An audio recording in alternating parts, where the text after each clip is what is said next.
Welcome. Today, we're examining a critical question often raised when tensions flare in the Middle East. Why haven't other Muslim-majority countries directly intervened to support Iran in its conflicts? On the surface, the idea of Muslim solidarity might suggest a unified front, but the reality is far more complex. This isn't about indifference. It's a tapestry woven with deep-seated historical animosities, diverse national interests, economic vulnerabilities, and a delicate balance of power. We'll dive deeper, examining the specific dynamics and calculations of key countries in the region to understand their individual stances.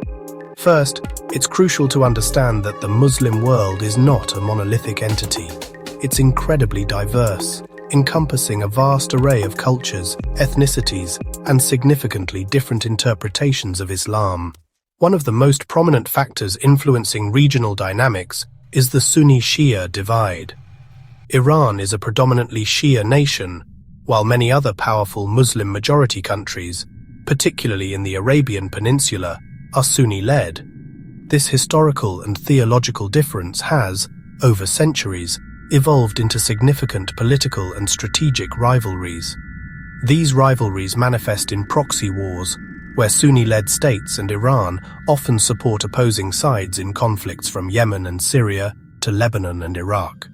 Therefore, the idea of these nations uniting militarily with Iran against a common adversary is often at odds with their own geopolitical agendas and long-standing rivalries. Beyond sectarianism, there's an intricate web of political alliances and rivalries at play. Many Muslim-majority countries have cultivated strong relationships with Western powers, most notably the United States. These alliances often involve significant economic and military cooperation, and aligning directly with Iran, which has a deeply adversarial relationship with the US and its allies, would jeopardize those crucial partnerships. Countries heavily invested in their security relationships with the West would face immense pressure and potential repercussions if they were to offer direct military aid to Iran. Then, we have the immense economic considerations. Engaging in direct military conflict is incredibly costly, both in terms of financial resources and potential disruption to vital economic lifelines. The Middle East is a global hub for energy production, and any widespread conflict could severely impact global oil prices and trade routes, leading to economic instability that would affect all nations in the region. Many countries are also grappling with their own internal economic challenges, including high unemployment and inflation, making the prospect of diverting substantial resources to a foreign war, politically and economically, untenable. Leaders must prioritize their domestic stability and economic well-being over engaging in external conflicts. Finally, there's the overriding fear of widespread regional escalation. The Middle East is already a volatile region, prone to conflicts that can quickly spiral out of control. A direct military intervention by a multitude of Muslim countries could trigger a much larger, more devastating war, potentially drawing in even more global powers. The humanitarian and economic consequences of such an escalation would be catastrophic for everyone involved. Many leaders are therefore prioritizing de-escalation and diplomatic solutions to prevent an even wider conflagration, even if it means not directly engaging in military support for Iran. Now let's look at some country-specific reasons. Saudi Arabia. Saudi Arabia and Iran have been locked in a fierce rivalry for regional hegemony. This is deeply rooted in sectarian differences, with Saudi Arabia championing Sunni Islam and Iran advocating for its revolutionary Shia ideology. Post-1979, Tehran's call for overthrowing monarchies deeply alarmed the Saudi establishment.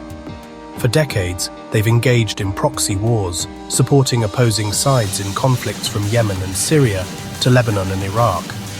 While recent diplomatic rapprochements, like the China-brokered deal in 2023 to restore ties, are largely pragmatic moves to de-escalate tensions and focus on economic reforms. Saudi Arabia views Iran's nuclear ambitions and regional militia network as direct threats to its security. Its alliance with the United States remains a cornerstone of its defense policy, and any direct military support for Iran would be antithetical to this partnership. Riyadh would likely quietly welcome actions that weaken Iran's military capabilities. Egypt. Egypt, a cornerstone of the Arab world, has had a strained relationship with Iran for decades. While recent efforts aim to normalize ties, Cairo remains cautious. Egypt's foreign policy often centers on Arab nationalism and stability, viewing Iran's regional influence with suspicion. Its deep strategic ties with the United States and Saudi Arabia mean direct military support for Iran is highly improbable.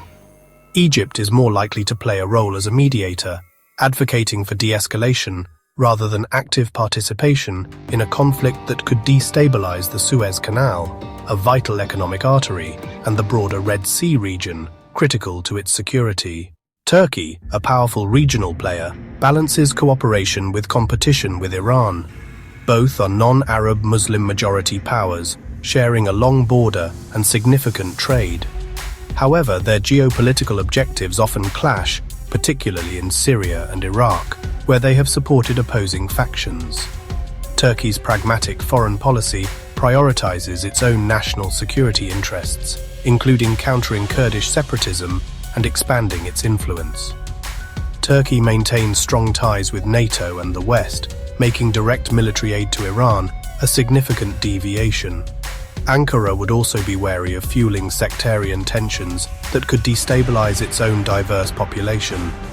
Pakistan, the world's second most populous Muslim nation, shares a long border and historical ties with Iran. However, Pakistan's foreign policy is a delicate balancing act. It has strong security and economic ties with Saudi Arabia and the UAE, countries often at odds with Iran. Pakistan also receives significant financial assistance from these Gulf states.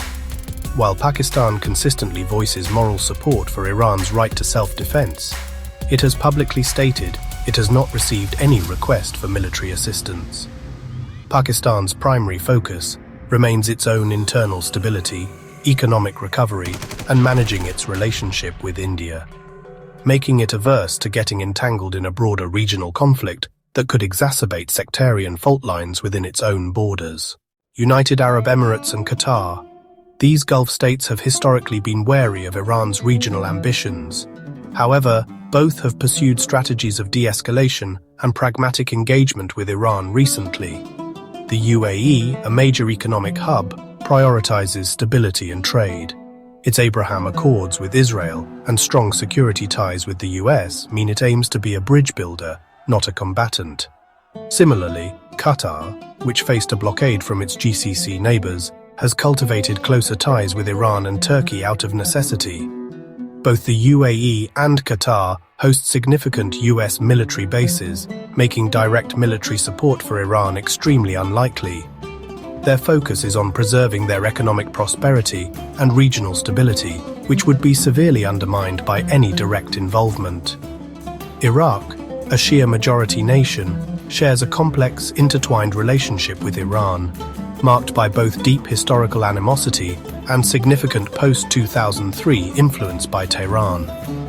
Iran exerts considerable influence over various Shia political factions and paramilitary groups.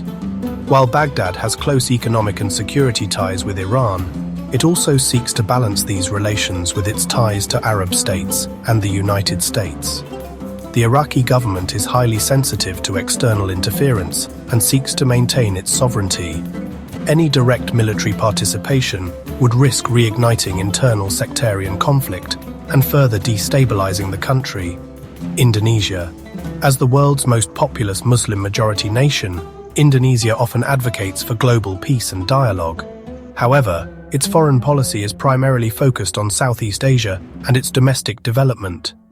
Its geographical distance and non-aligned foreign policy mean that direct military intervention in a Middle Eastern conflict is not within its strategic purview. Indonesia advocates for de-escalation and diplomatic solutions, emphasizing civilian protection and international law.